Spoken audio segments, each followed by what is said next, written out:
It's time for NuWellness TV with Dr. Lee.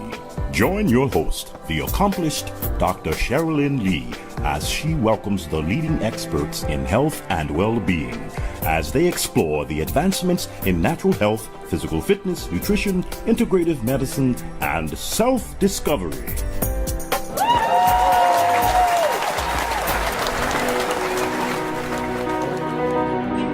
Good day, everyone. I want to thank everyone for tuning in today.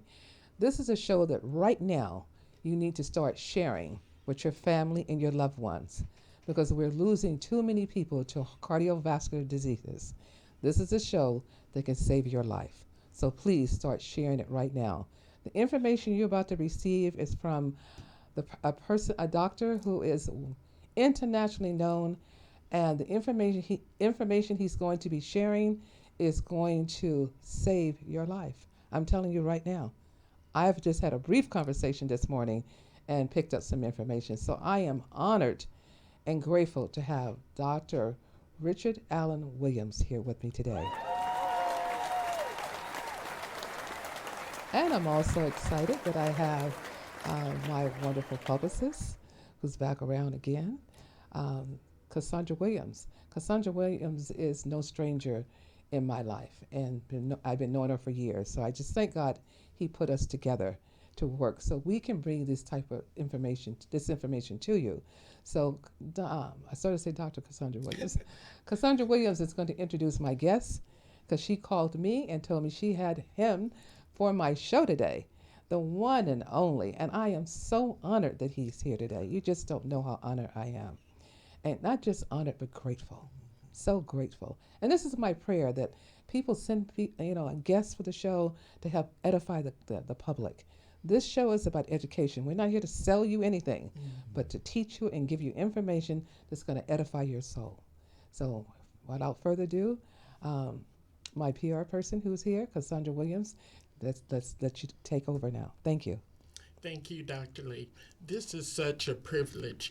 The Association of Black Cardiologists got a hold of our firm about 2 months ago, and we were honored to be recommended to handle the publicity, the media, and all great things that are going to be happening October 12th here in Los Angeles, California. One of the board members said to me, when you do any interviews, when you start publicizing our event, the spokesperson for the Pacific area is Dr. Richard Allen Williams. Yes. And of course I got excited, being a Williams, so I just claimed him immediately. Yes. And then upon looking over his research and everything that he's done, not only in the community, but like you mentioned, worldwide. It was certainly an honor. So we'll talk about the gala a little bit later toward the end of the show. Yes. But right now, ladies and gentlemen, it is my privilege, my honor to introduce, and I can truly say I know him, Dr. Richard Allen Williams. It would take the entire show to read your bio, the entire show. But I just want to say that not only are you one of the forerunners as it relates to cardiovascular diseases, but you have done so many things. You speak, 9 languages? 6, only 6. 6, okay. I thought I heard 9. Okay. It probably is an extra 3. But anyway. And Harvard graduate.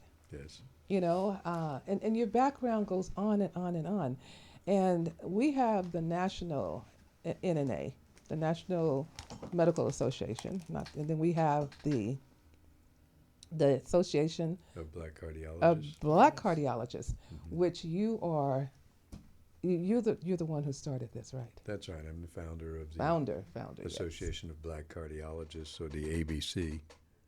Yes. In 1974. 1974. Your background, and you're into music, Miles Davis, and Yeah, music. I'm a professional jazz musician. I admit to that.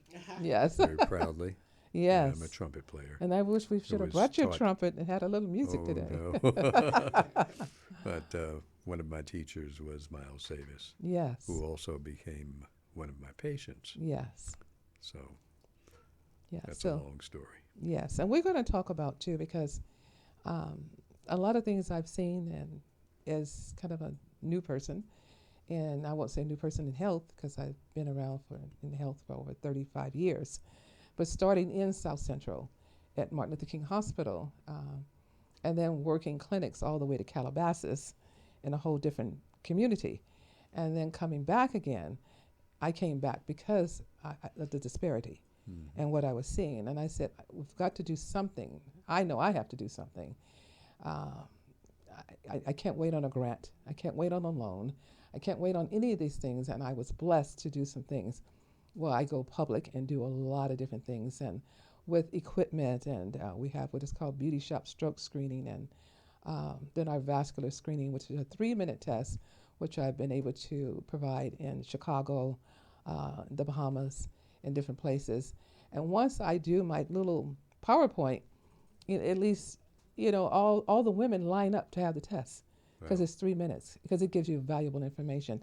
But I just want to start by, it's so much happening, and a lot was happening with, people walking into a clinic and, or even emergency room.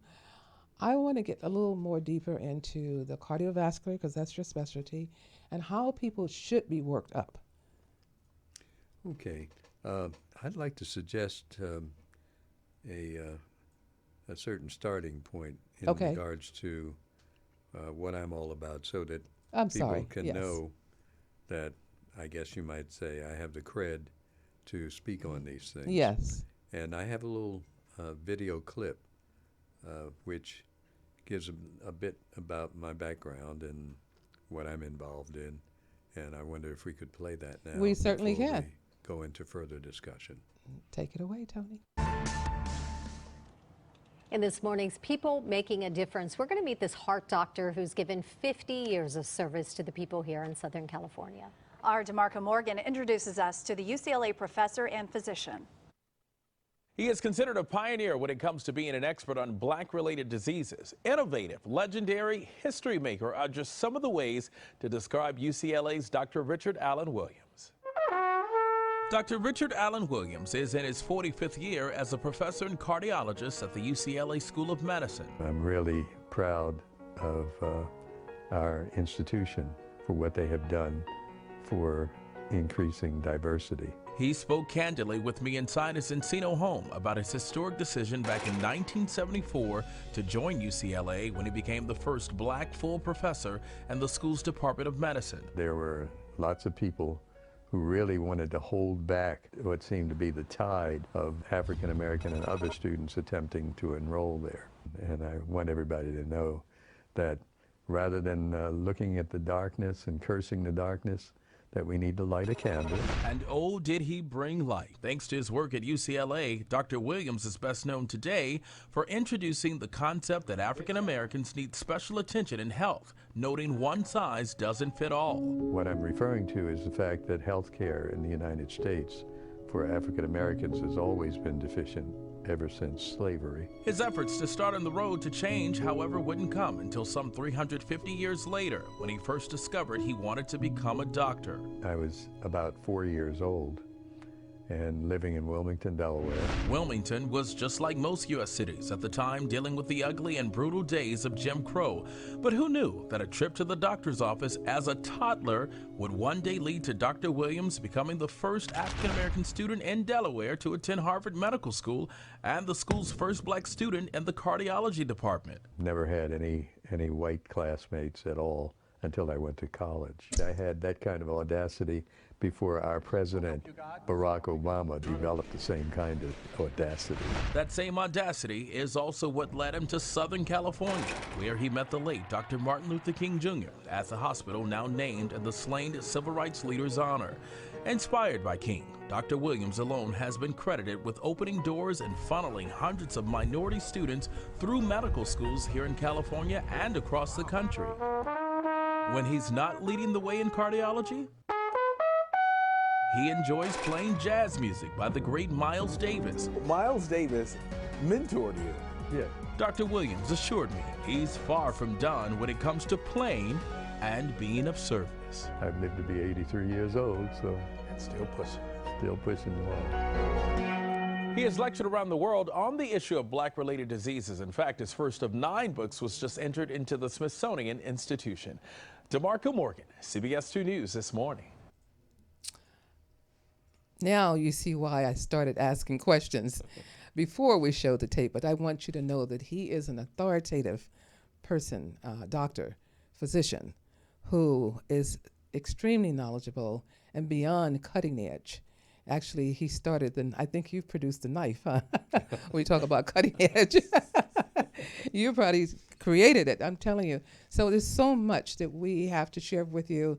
And like I said, information that's going to help to edify you as well. So I want to get into, what we were going to discuss. But I want you to say, what do you think, some of the most important points that I want you to share? And it's not me so much you asking you questions, because you are the authoritative person.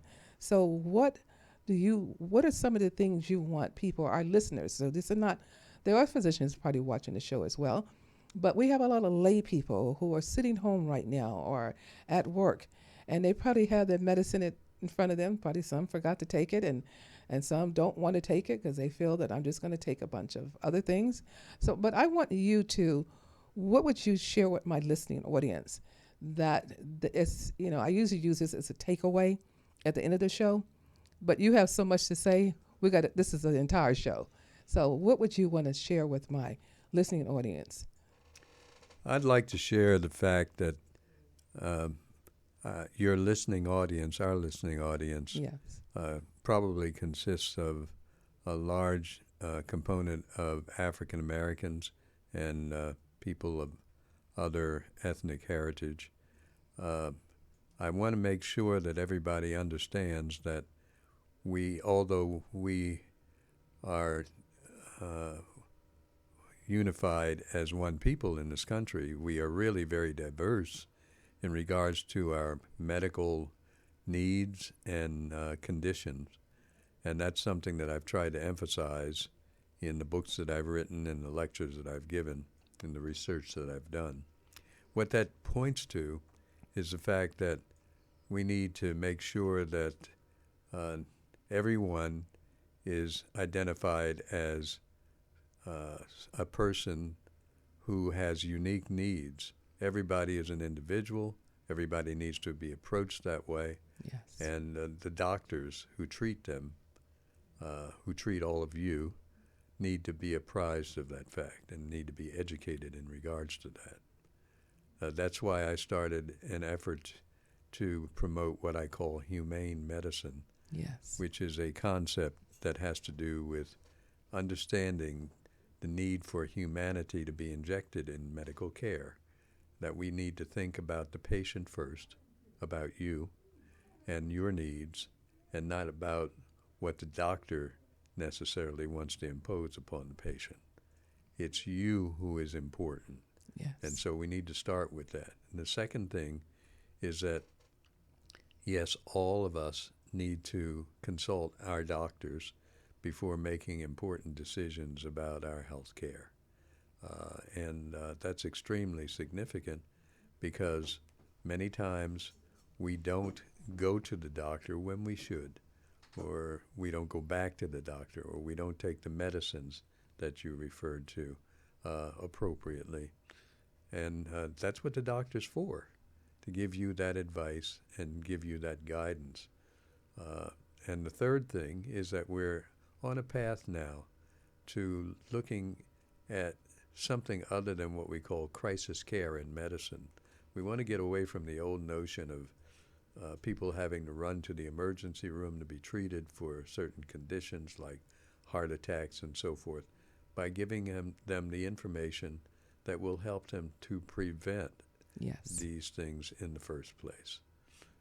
So we're on to a path towards better preventive care and wellness rather than crisis care.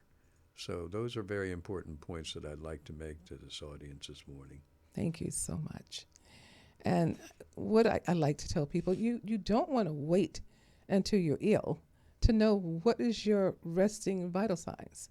What are your vital signs? And when we say vital signs, blood pressure, pulse, even your respiratory rate, what are these? And, we say blood pressure, and people really don't know that there's some important points on blood pressure. The right size cuff, when they put it on your arm, where it's located on your arm, how your arm is resting, all this plays a major point. So if you rush to the doctor and you just had a cup of coffee and then your doctor say, here, take these blood pressure pills, maybe it was the coffee that had it accelerated. Maybe you had a death in the family, and the other aspect. So I really think people need to really take time to get a thorough history and listen to their patient. Patient-centered. I read that in you. Patient-centered. That's patient-centered and not the physician-centered. Correct. Patient-centered. So if you take time, I've been a patient most of my life, childhood life, and I remember I was not number one. I was, sometimes wasn't even listened to, and if they had listened to some things, they would have picked up some things earlier in my life. This is why I kind of went into healthcare myself, but it is so important that we really take time to listen. So I want to talk about why would a person want to have a blood pressure done in both arms, and what is the variation difference in the blood pressure? Well, it certainly can be a variation in blood pressure depending on which arm you use. And even though most doctors don't use that practice, they should, especially if there seems to be an abnormality of blood pressure in the first arm that's used. Right. So that's extremely important because the anatomy might be different in the two arms from the standpoint of how the arteries are connected and what the blood flow is in each arm. Right. Yeah, because I had read some information from the Lancet that showed that the right arm, actually we take it on the right arm, but the right arm could be normal in the left arm. So there's a 15-point difference. Can be. So if a 15 points difference, then that's going to be abnormal. Absolutely. So that's a good indication that you have, coronary artery disease, cardiovascular disease, lower extremities, not good circulation in peripheral circulation in your legs and your arms, your head, to the brain. Because I've seen some of that. And patients will come in and say, well, my blood pressure is always normal. And then I'll say, well, did they check both arms? This person had a variation of the difference between the right and left was like 30 points. And I sent them straight over to the hospital because at this point, we know centrally, there's something going on with the left ventricle of the heart. So we wanted to check all that out. Well, I'm glad you brought up the point of the importance of blood pressure. Yes. And blood pressure determination. First of all, it has to be done correctly, yes, as you indicated. And the other thing is that people need to understand the importance of blood pressure, and particularly high blood pressure. And especially African Americans need to understand this, because we as a people have the highest rate of hypertension in the world. And that's important because of the causes, because hypertension or high blood pressure can cause so many different diseases and problems, including strokes and including kidney disease, blindness, and also heart attacks. Exactly. So we need to make sure that our people have their blood pressure under control. Yes. And the best way to do that is, again, to make sure that people consult their doctors. Consult your doctors, and then make sure, your surroundings. If you're arguing with a person, working in the ER years ago, and I would always ask the person when they would come in, what were you doing? And if they did survive the heart attack, what were you doing prior to? If you were in the middle of a heated argument, a fight, or something, those things are going to accelerate.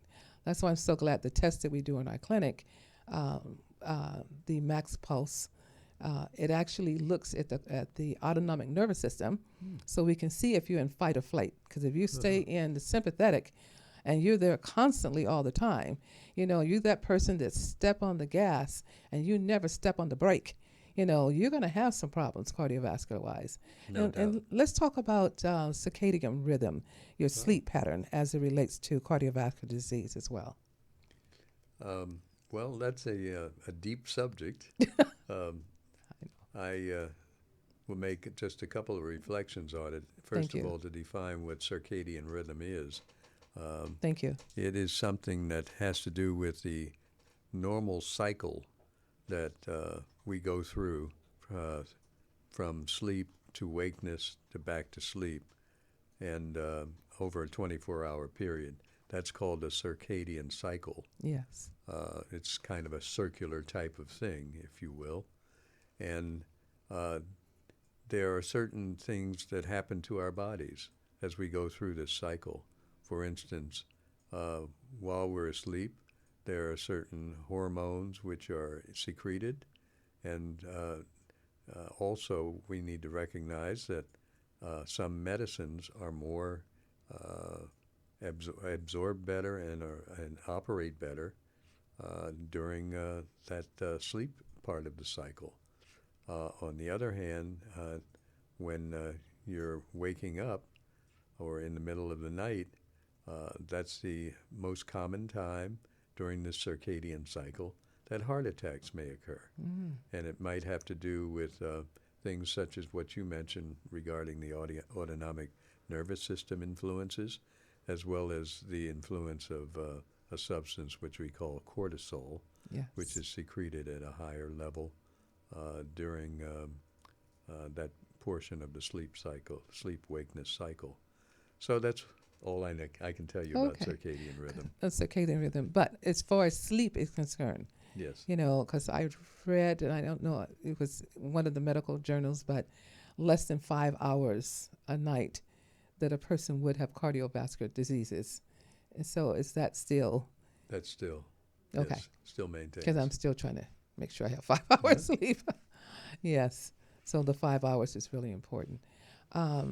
Now, we know that it's people of color, we are very salt sensitive with sodium. But can you elaborate a little bit more on sodium in the diet? Wow. You're really asking some hard questions, but very essential questions. Well, let me just start with a little bit of background on what salt is. Yes, thank you. It's a substance that's been around for all of our existence, and yet even though we seem to depend on it, it's not an essential substance in our diet.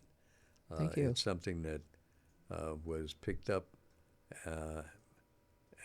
from prehistoric times, and when man started eating and cooking and found salt in these big animal salt licks in the forests, etc., and also got it out of the ocean, is when it started being used. It became a valuable commodity, and over the years, way back in antiquity, it actually was more valuable than gold. It was something that was hard to come by in certain civilizations, and wars and battles were actually fought over salt and control of salt. And it is said that there was a war fought in France called the Gabelle, which was based on an attempt to control salt in that nation. So you can see how important historically salt has been. Right. From Thank a you. medical standpoint, I just finish with that. It's been important because we've associated the use of salt with the occurrence of high blood pressure. We find a direct correlation with the amount of salt that is used in diet with elevation of blood pressure. And so we try to keep people, especially those who are, as you mentioned, salt sensitive, and blacks tend to be more salt sensitive, away from using excessive amounts of salt, because it will elevate the blood pressure. Yes, I know. I found it out the hard way, many years ago. Having something, I just Campbell's, well, I shouldn't name the name of the company, that's but right. Campbell soup is not only Name it. just salt, Call them out. but it's MSG and monosodium gluconate. So Campbell's soup is MSG. MSG will cause you to have some neurological problems too. No question. I have extremely joint pain with MSG, so I cannot touch MSG. So not only is it high in salt, but it's MSG as well. So And MSG is monosodium Sodium glutamate, gluconate, which you might folks might recognize from the fact that it is sometimes or very often found in Chinese food. yes, In fact, if you go to a Chinese restaurant and you have a problem with salt or you've got high blood pressure, you need to tell them that you want your food without MSG, because otherwise it's going to be there and it will aggravate your hypertension. well, this is what I have to tell them, because I have gone to some of your high-end restaurants, and I'll ask the waitress or whoever the server is, are they preparing any of the food with MSG? So even at the Cheesecake Factory, I went there, and they said, we don't know. Yeah. We'll go and talk to the chef. I said, well, can I speak to the chef? So he came out and he told me exactly all the foods that had. He said, our foods do not have MSG. It's just some of the sauces we put over the food.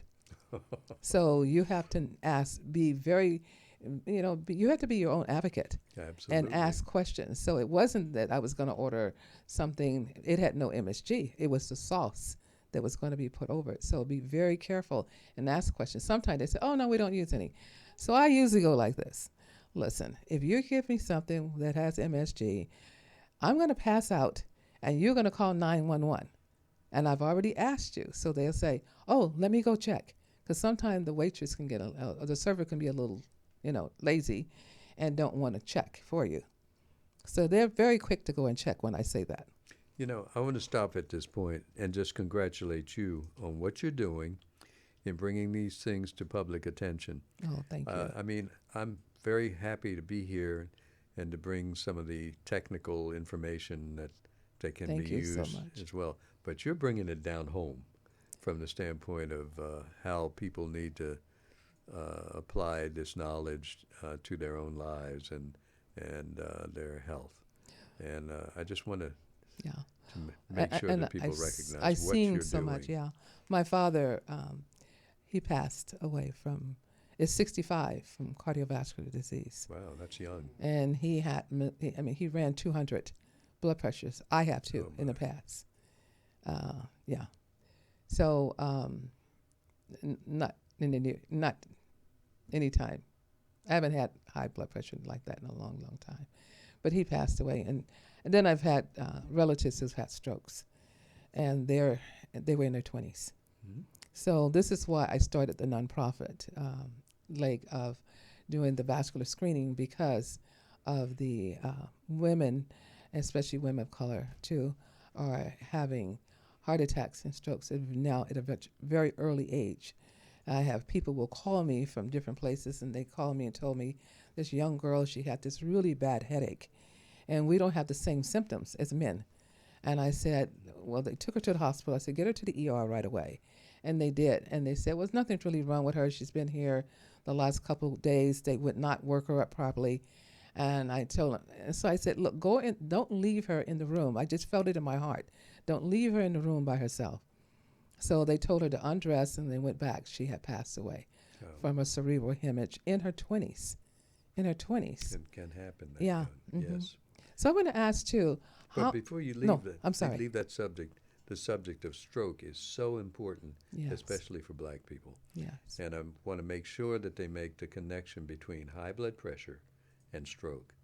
High blood pressure is the greatest cause of stroke in black people, not necessarily in white people. And you might say, well, why is that? It's because stroke, which is due to one of three types of problems with the cerebral or brain vessels.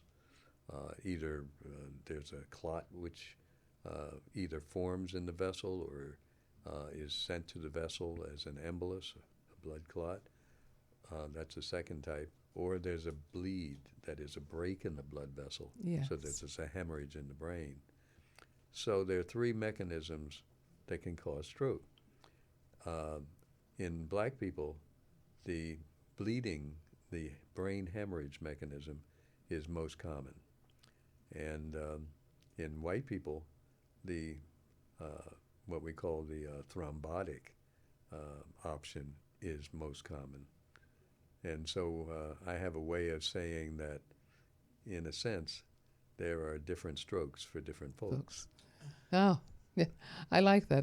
I'll remember that one. But black Yes. folks are very, very sensitive, stroke-wise, to high blood pressure, and so that's another reason that people need to make sure that their blood pressure is controlled, because every black person on earth is at risk of a stroke, and what you're doing with your nonprofit is exactly a life-saving operation. I'm just thankful that I had a doctor in my life that saved my legs when they were going to be. Right. So I like to give back. And when I was 7, I always said that I want to be able to give back to others what this person gave to me. And I'm just thankful that I can do that. I'm just thankful. Now, if I could also inject something else at this point about the Association of Black Cardiologists, this issue regarding high blood pressure or hypertension and stroke, these issues are some of the principal ones that we deal with. I founded that organization 45 years ago, mainly because of the fact that the white cardiology organizations were not paying any attention to hypertension or stroke in black people, or any cardiovascular disease that occurred in blacks. In fact, I can document the fact that 50 years ago, it was not even believed that black people had a propensity for high blood pressure. That was written in the major textbooks. Blacks do not have a problem with high blood pressure. Blacks do not have heart attacks on a common basis, etc. And so I started that organization to try to focus on the problems that we have as a people that were not being recognized by other folks, and that it was important for us to try to shed some light ourselves on the diseases that were impacting us. And that's also why I wrote that book, the textbook of black-related That you're going to diseases. you're going to leave with this book, aren't you? No. But that's what that's all about. Yes. 800 pages of information that pertain primarily to problems that were not known to occur in blacks with great propensity. Yes. So those are things. And as I say, the ABC, or the Association of Black Cardiologists, was established primarily for that, and that's what we do. We're trying to protect the health and save the lives and hearts of humanity, and particularly African Americans. Yes. And you know, when I go out and speak, and a lot of people will pass my booth up.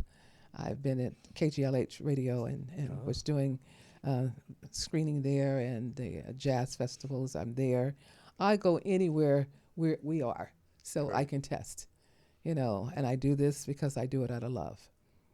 Wonderful. Eventually, I'll have some grant money, but right now, I do this all out of love, and I will continue to do this. But the one thing a lot of people will pass me and say, I don't have any symptoms. And I said, that's why you should be checked, because you don't have any symptoms. Perfect. You know, because that's why we call it the silent killer. Unfortunately, it's a silent killer. You have no symptoms until you pass out, and prayerfully you make it through it. Yes. You know, you make it through it. But, you know, not having any symptoms, this is why one of my mottos here is test and don't guess. I like that. And I tell everybody that. My daughter says that she has her master's in nutrition, who works with me, and we work together. And test, do not guess. So what would be some of, now when a person come to me, they'll say, well, I'm coming in because of, I want to lose weight. Not even that. Something very simple. I have knee pain or something. I said, you know what? I still have to work you up. So what are some of the key key lab work. I'm very thorough what I do, but I want to make sure I have you here with me now that I cover everything possible. So I look at the fibrinogen, the homeocysteine, the C-reactive protein, HR, the whole metabolic panel. I look at all of that. But what are some of the other things as far as blood work that you would look at? Blood work is definitely important, and there are certain things that are that will be red flags for heart disease and for hypertension, etc., or kidney disease. Some of them would be the serum creatinine, the blood urea nitrogen, certainly all of the electrolytes, including the sodium, the potassium, calcium, magnesium. So those are some of the tests. We also tend to run a test called the GFR, or glomerular filtration rate, Yes, which tells us something about the function of the kidneys. exactly. And the results have to be interpreted according to whether you're African American or white. We have a different formula for calculating. Oh, it. yes. I've seen If it on the it's- lab slips now. That's exactly right. I won't go into exquisite details about how it's done, but anybody who's a doctor who does not know that you can't use the typical Krakow-Gault formula for calculating GFR in African Americans doesn't know what he's doing. Yeah. So these are some of the points that need to be made in Yeah. regards to those differences. We do a full functional blood panel, Fantastic. and I don't take insurance. So a lot of people know that I don't. Now, I don't take insurance, but what all of my patients will do, because I'll tell them the test that I want to see, you're not going to get it done through your HMO. So Life Extension is a company that sells supplements, but they also do lab. So they have a full male-female panel, and I'll tell them, if you get that, it's going to have your vitamin D, it's going to give me your full lipid, it's going to give me your renal, your electrolyte, CBC, C-reactive protein. It's going to give me all of that. And it's very inexpensive. It's less than $300. Wow. And then when they give me the raw material, then we enter it into a functional blood studies results, which is a very in-depth book to show you each one of those tests. Maybe your BUN, your blood urea nitrogen, is elevated, but your GFRs are normal, your creatinine is normal.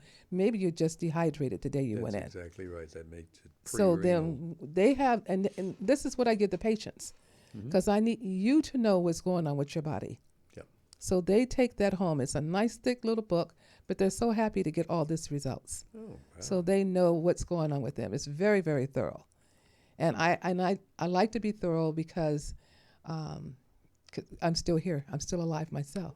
Well, you're a rarity in regards to what you're doing with that, because most doctors don't come anywhere near doing such a comprehensive Yeah, and I workup. have a PhD. I'm not an MD. I'm not a physician. Well, But I tell that's you, not the important it thing. is important to me to know that. I first started off my nonprofit doing breast screening, because as of this year, I think it's this year, the state of California passed a bill, not so much a bill, a recognition day for inflammatory breast cancer awareness.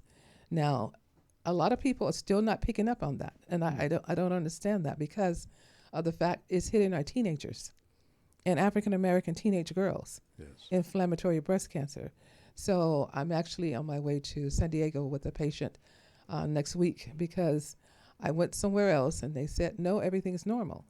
Well, I had the same patient 10 years ago, the same symptoms. Now, this machine that I have is called a CRT machine, 2000, and the company gave me this $25,000 machine under my nonprofit.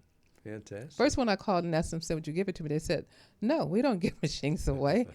But I kept praying on it and kept praying. I said, look, I want to do a walkathon. It's called Breast Health Walkathon. I don't want to use the C word, just breast health. And now we're doing something with that. I test men, women, and children, because 15% now of the men are developing inflammatory breast cancer. 15%, that's pretty high. And we didn't have that before. And why we have these young teenage girls dying of breast cancer now. So, and I see it more again with African American. So that was my number one. Then when I found out more women were dying from stroke and heart attack than breast cancer, then I said I have to have 3 legs under my nonprofit. So this is what I do. I'll see people even on a Sunday. Wow. Yeah. You're amazing. You know why? Because it's the joy. I feel so happy when we get the information. Doris Mosley is my spokesperson. When I met her, and her information is on the internet, she had just had a mammogram. Mm-hmm. And when I looked at her, I said, you should come have this test in my office. She said, well, I don't need to. I just had a mammogram. I said, it's just something in my spirit is telling me you should do this. So she did. Long story short, her doctor did a biopsy. She went and had surgery, and the surgeon told her, I think we took it all during your biopsy because there's nothing left. So it was positive. Wow. Yeah. And that was 9 years ago, and she's still doing great. That's tremendous. You know, so these are things that are so fulfilling to me on that side of medicine that I could probably work 7 days a week, but then my family would not be happy because they wouldn't see me. Well, you need to be cloned. And I Need keep more telling of you. people that because I can't seem to find somebody to work with me to do the way, you know. Sure. But the one thing I do, in my practice, and I tell people, we know that God can heal us Yes. of anything, and that's what I say. So when you first come to me, we pray first. That's right. That's what we do first, is that's we pray first. So important. But I'm not going to say we're gonna pray and you leave here and don't take nothing. You have to do something. You have to be a pro advocate, yourself, and for yourself and your children. Mm-hmm. But it's just an honor to be here with you to discuss other things. Now, in checking the blood pressure, what are some of the other tests? It's called a calcium. What is that? A calcium test that they do to see if there's calcium around the heart. Yes. That has more to do with coronary disease. Coronary disease, right? It's a coronary calcium scan. Yes. And it's a very expensive test. It's something that I believe should not be used as a screening tool, but certainly not if screening, there's an but indication, it should be done. What it does is to show the amount of calcium that is deposited in the coronary vessels, that is the heart vessels. Yes. And if it's above a certain amount, you have an increased risk of having a heart attack within a certain period of time. What you hope to have, if you have that scan done, is what we call a 0% score. Okay. You want to be at the 0 level. Mine is 0, for instance, and if you have a 0 score, the actuarial prediction would be that you're going to live more than 100 years if everything else goes okay and you don't get hit by a speeding car or something of the sort. But it's an absolutely marvelous test, and it's something, if there's an indication, such as a family history of heart disease or coronary disease, like I think you indicated my father, your yes. father, Mm-hmm. Then that should be done. Yeah. Now, you said it's very expensive. What do you consider expensive? Because we're getting it done now at a wonderful price for people. Oh, well, then make sure to And continue to do that. it's a school that you know, so I'm not going to put it out there. But it's less than $175. Wow. Yeah. Amazing. So, I look for people who are going to work with me and with people, and so we're getting it done at a school that you know. So we're not going to mention it. I need to get that information. I'll give it to you. Right. I'll give it to you. So, Fantastic. when it's needed. So I search out for, I don't really search. I just, I'm not wearing what I normally say at the end of the show. But then, the universe, God, just sends all the people like yourself, because I definitely want to, glue myself close to you so I can learn as much as I can, Sure. to help so I can be of better service what I'm doing currently. Oh, you're doing fantastic right now, I'll tell you that. Well, I think when we know better, we do better. If I know more, I can even help more. So I'm going to have you to look over some things, because you're the guru in this whole arena of cardiovascular health, and I'm just so happy. And it just saddens me that some people are not looked at more routinely instead of just going to the doctor, and getting a checkup. If they look at the optimum level of their lab studies, we wouldn't have all these Black African Americans on dialysis. Dialysis centers in the community, and you have to forgive me because I'm very passionate about this. It's like McDonald's, on every corner. We have dialysis centers all over the Black community. So, this is ridiculous. It is. It's ridiculous. What this really connects with is something that we call health literacy. That's a term that you don't hear used too often, but what it pertains to is the fact that there's a certain amount of information that people need to have about health that they don't have. Just to give you an example, 80% of the Black population have a very low health literacy score. They don't know what high blood pressure is. And if you don't know what something is, then you're not going to be concerned that you might have it. And you're not going to go to the doctor. You're going to think, oh, well, maybe somebody else has this or whatever. So they need to be educated. Yes. And we're not doing a great job of educating people about these problems. What you're doing is fantastic. And yet you're only one person. And I try to bring them in. Right. Mm-hmm. And like they say, it takes a village to heal people. Mm-hmm. And we need that village operating in the educational sphere to make sure that people get this information, this wonderful information that you're giving right now on the air. And I'll be screening. I'm a member of the Women's Federation for World Peace. And I happen to be an ambassador for World Peace as well. Oh, great. But I said all that because this month, someone called me. I will be doing screening there for free. Oh. Kaiser Hospital has called me, one of the patients, and I'll be there next month doing this for free. Incredible. So I'll go. And actually, I was really surprised at one of our radio stations in our community, and I said, I'm going to come do this for free, and they charged me. What? Yeah, they did. I won't mention who they are because I had to sit back and do a detox forgiveness. I'm telling you, I had to work on myself that day because I said, I can't believe not only am I paying to be here for my people, I'm paying to be here to do the screening, but you charged me, did not put me in the program, and didn't even announce that I was there. Well, and I said, it's okay. It wasn't okay, but the people who were supposed to be screened, I did screen them. One of my favorite politicians is Congresswoman Maxine Waters, mm-hmm. my old friend, and she had an expression that she's used on different occasions.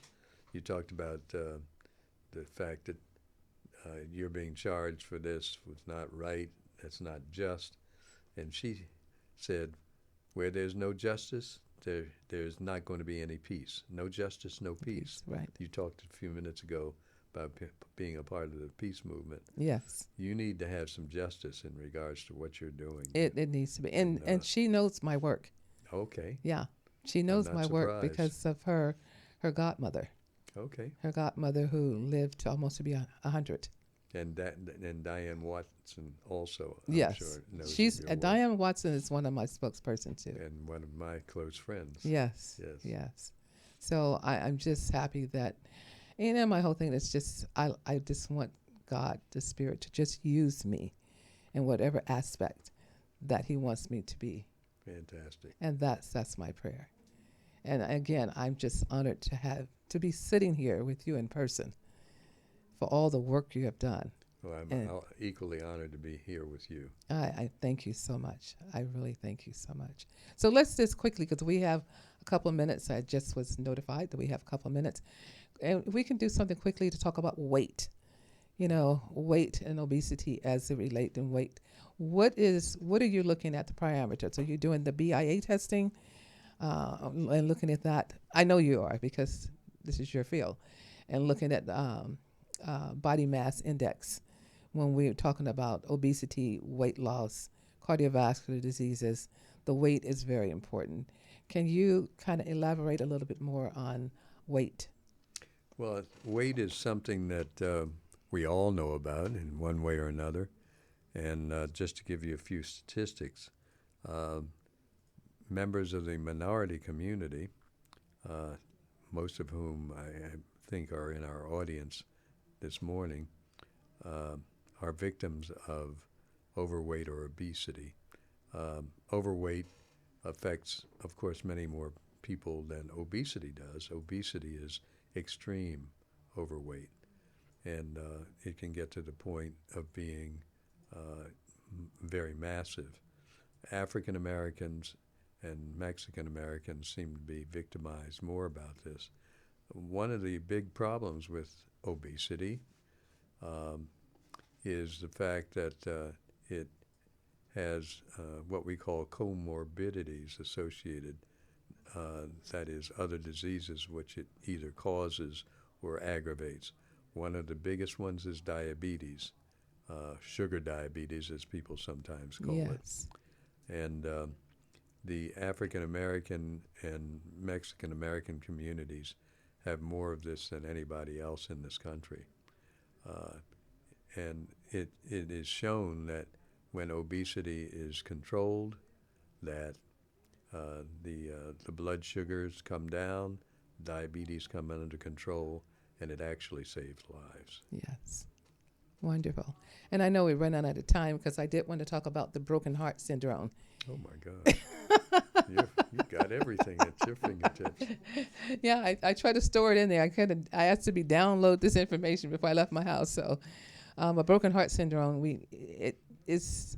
I know the Mayo Clinic, I think, did some research in that broken heart. I did lose a very close friend to broken heart syndrome, but he did have some other problems too. But I know when something happened in his family that was devastated, he kept saying, "My heart is just broken," and then he had a massive heart attack. So. Well, I won't go into the exquisite technical details Okay. of what it is, but let me simply say that there is such a thing as a broken heart leading even to death, and Yes. certainly to serious disability from heart disease. We call it by the moniker of the broken heart syndrome, and it really refers to the fact that some people who are under extreme stress can actually have a heart attack. Yes. And that heart attack is very unusual in regards to its physical aspects. It can cause heart failure. It can cause coronary artery disease, and particularly myocardial failure. Yes. So I think I covered a lot, but I would Quite really a like to bit. bring you back again before you leave. That definitely before maybe September event. But I just want to say that I am so grateful, and we're going to do a little bit post. So you guys stay tuned and hear what we're going to say post. Do we have one more second, real quick? Before we go off the air, I want to call attention to, of course, this violence that we find occurring in our society. Violence, especially gun violence, has to be recognized as a public health problem. Yes, So it's a health yes. situation that we all need to pay attention to. Yes, we do. Yes, And we do. in connection with that, many people need to recognize that Toni Morrison, the award-winning writer, passed away on Monday at the age of 88. I'm so sorry And to she hear made that. an expression which I think I'll very briefly read for you about violence and about the tweets that some of our leaders are making regarding leading to violence. She said, "Oppressive language does more than represent violence. It is violence. It does more than represent the limits of knowledge. It limits knowledge. It must be rejected, altered, and exposed." So I'd like to leave that as my final It's your comment, final comment. I'm because so sorry to hear that. it says Dr. so Hill. much about what we need to do Yes. in this country. Yes, it is. And again, I just want to thank you. Thank you, Cassandra Williams. We are going to do a post after the show and let people know about an upcoming event. So stay tuned and you'll hear about it. And I want to thank Tony. Thank you so much, Tony, for today. You're just absolutely wonderful. So as I always end my show, everybody know how I end my show. So repeat after me. I am so grateful that I am a magnet for miracles. A miracle. Everyone be blessed. Love someone. A hug is free. A smile is free. Give someone a smile today. Love yourself. God bless you. Oh, I love that. That's great. Join us every Wednesday live at 11 a.m. for NuWellness TV with Dr. Lee. Remember, healthy mind, healthy body.